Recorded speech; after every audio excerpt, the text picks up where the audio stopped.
In front of me is OPPO A57s, and today I would like to show you how you can change default apps on this device. First of all, you need to install your new defaults. I will go with Opera mini browser.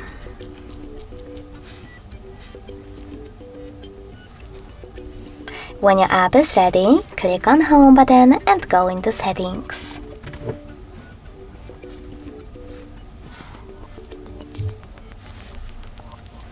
In Settings, you need to choose Apps section after scrolling down and click on Default Apps. Finally, select one of those options, in my case Browser app, and tap on an app that you wish to apply, in this case Opera Mini.